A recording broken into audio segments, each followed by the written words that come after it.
Hallo und herzlich willkommen zu unserem Entwickler-Tooltip der Woche. Nachdem wir uns in der letzten Woche GIST oder wie später in den Kommentaren korrigiert wurde, GIST oder irgendwie sowas angeschaut haben, und falls du es verpasst hast, verlinke ich dir oben nochmal die gesamte Playlist mit allen Tipps. Schauen wir uns in dieser Woche mal Docker for Windows an. Wow, hast du jetzt keine Tools mehr auf Lager, dass du mit Docker um die Ecke kommen musst?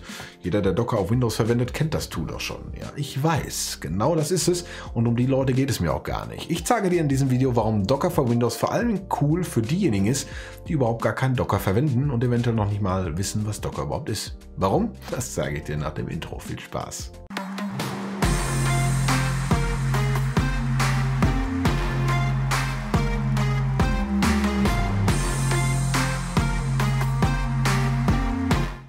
In diesem Video wollen wir nicht auf Docker eingehen, weil dazu gibt es zu einem späteren Zeitpunkt eine ganze Serie von Videos. Für den Moment gibt es eine kurze Definition. Docker ist eine Möglichkeit, deine Anwendung zusammen mit allen Abhängigkeiten, wie zum Beispiel der Laufzeitumgebung oder dem Betriebssystem, in einem sogenannten Container zu verpacken.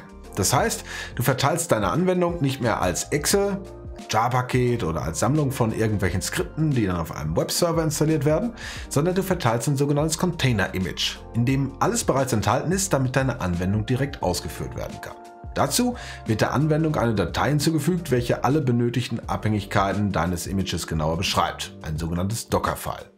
Mithilfe der Docker CLI kannst du dann aus deiner Anwendung und diesem Docker-File ein Image erstellen und die in einem privaten oder in einer globalen Registry ablegen. Danach kann mithilfe der Docker CLI das erzeugte Image auf jedem Server heruntergeladen und ausgeführt werden, auf dem Docker installiert ist. Weil die Verteilung von Anwendungen damit ein Kinderspiel wird, findet Docker besonders bei serviceorientierten Architekturen wie SOA oder Microservices zusammen mit Container-Orchestrierung wie Kubernetes seine Anwendung, da hier nicht nur eine Anwendung verteilt werden muss, sondern sehr, sehr viele. Solltest du also an solchen Anwendungen arbeiten und aus Windows heraus entwickeln, kann ich mir sowohl die vorherige Erklärung als auch den Tipp Docker for Windows vermutlich sparen, weil du es eh schon machst. Aber mir geht es heute um die Leute, die noch gar nicht mit Docker arbeiten und noch Desktop-Anwendungen, monolithische Web-Anwendungen oder Vergleichbares entwickeln, denn ihr könnt ebenfalls von genau diesem Tools profitieren, auch wenn ihr eure Anwendung gar nicht mit Docker betreibt. Kommen wir erstmal zur Frage, was Docker for Windows überhaupt ist. Docker ist eine ganze Menge, aber unter anderem eine Container Runtime,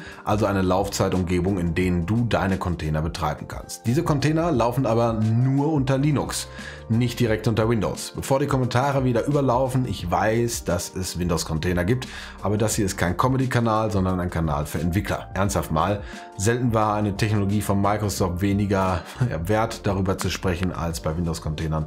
Das macht wirklich gar keinen Sinn. However, da Docker nur unter Linux läuft, sind wir auf Windows zunächst erstmal außen vor. Aber zum Glück gibt es ja das Windows Subsystem for Linux oder kurz WSL 2. Dazu haben wir schon ein Video gemacht. Falls du das verpasst haben solltest, verlinke ich es dir oben in der Ecke nochmal. Damit kann ein spezieller Windows-Kernel nebst Linux-Distribution parallel zu Windows auf einem Hypervisor laufen gelassen werden. Auf dieser Linux-Distribution kann dann Docker installiert werden und mit Docker for Windows mehr oder weniger eine Brücke von Windows nach Linux geschlagen werden. Wir können also aus Windows ganz normal mit der Docker CLI, mit der Docker Runtime auf unserem Linux-System arbeiten, welches sich in WSL 2 befindet. Auch wenn es dir sicher schon denken kannst, das hier ist selbstverständlich nur für die Entwicklung gedacht und nicht für den Produktivbetrieb. Nachdem du WSL 2 bei dir aktiviert und eine passende Linux-Distribution installiert hast, kannst du Docker for Windows herunterladen und installieren. Um die Installation von Docker auf WSL 2 musst du dich dabei überhaupt gar nicht kümmern, das wird alles im Hintergrund erledigt. Sogar Kubernetes wird mit installiert, der quasi Standard im Bereich der Orchestrierung von Containern, aber auch dazu mehr in einem späteren Video. Ist das alles installiert, kannst du aus der PowerShell, aus Visual Studio Code, aus Visual Studio, IntelliJ oder jedem anderen Docker-Client auf die laufende Docker-Instanz auf deinem WSL zugreifen. Cool, oder? Da ich einige Kundenprojekte mit großen Microservice-Architekturen betreue, überwache und mitgestalte, nutze ich Docker for Windows mit Kubernetes genau dafür, und das ist selbstverständlich auch der primäre Anwendungszweck dafür. Aber wie schon einleitend gesagt, könnt ihr trotzdem von diesem coolen Tool profitieren, auch wenn ihr Docker gar nicht verwendet. Nahezu jede Anwendung benötigt weitere Services, um zu funktionieren. SQL-Datenbanken, NoSQL-Datenbanken, Message Queues, Message Streams, verteilte Caches.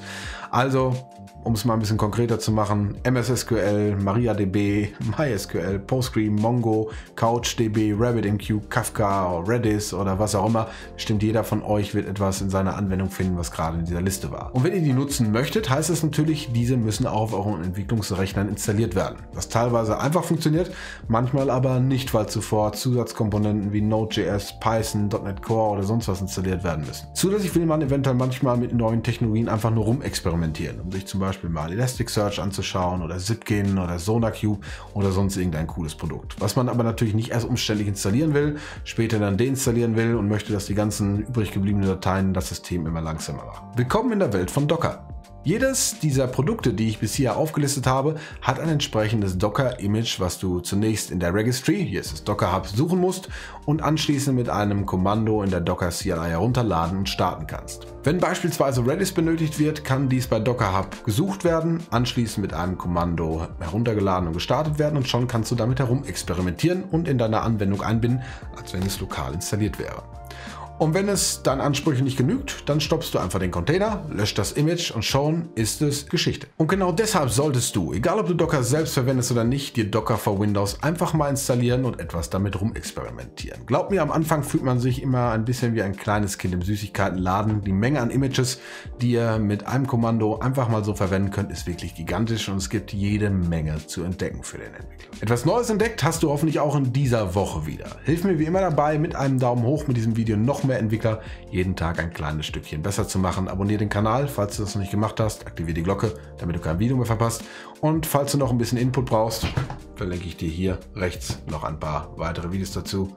Dir jetzt einen schönen Tag, viel Spaß bei der Arbeit, bis zum nächsten Mal und ciao.